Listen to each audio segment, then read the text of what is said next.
That's rapper SRTOG, whose legal name is Marcus Cobbs. In this video posted on YouTube, the 23-year-old appears to be standing over a body covered in a white sheet, rapping about and keeping witnesses quiet. The video could also serve as evidence of his affiliation with the gang SRT, which stands for scamming, rapping, and trapping. Under the new criminal enterprise law, prosecutors must prove a person's gang affiliation and meet 3 of 10 set criteria.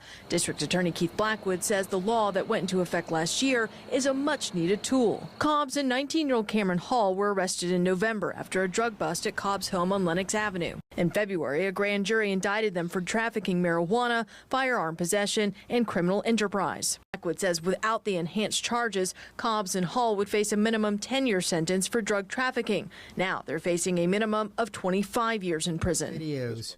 Sergeant Austin says Cobbs and Hall are among 25 suspected gang members who have been arrested, and that prosecutors are reviewing them to determine whether the gang enhancement may apply. In May 2025, Mobile County prosecutors made state history by filing Alabama's first ever enhanced gang charge under the new criminal enterprise statute. The case centers on Marcus Cobbs and Cameron Hall, who were arrested during a November 2024 drug raid at Cobbs' residence. Authorities seized large amounts of Mary and a firearm, leading to grand jury indictments for marijuana trafficking, illegal firearm possession, and criminal enterprise activity. Investigators say both men are members of the SRT gang, an acronym for scamming, rapping, and trapping.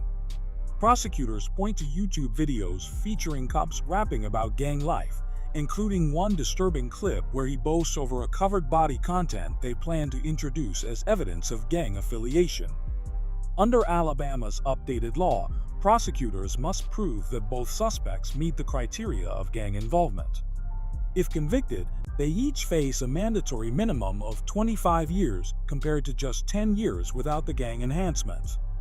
Cobbs had previously served 8 months in federal prison for wire fraud linked to a PPP loan scam.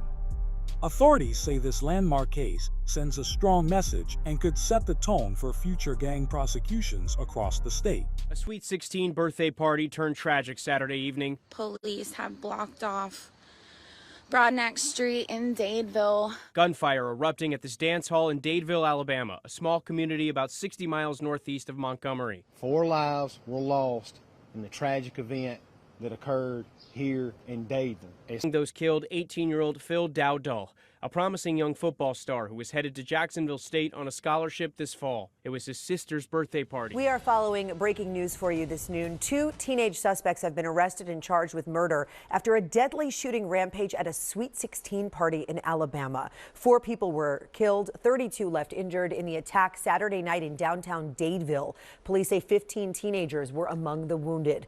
Investigators say the suspects between the ages of 16 and 17 were taken into custody yesterday. On April 15, 2023, a birthday party in the small town of Dadeville, Alabama, turned into a tragic mass shooting that left 4 young people dead and 32 others injured.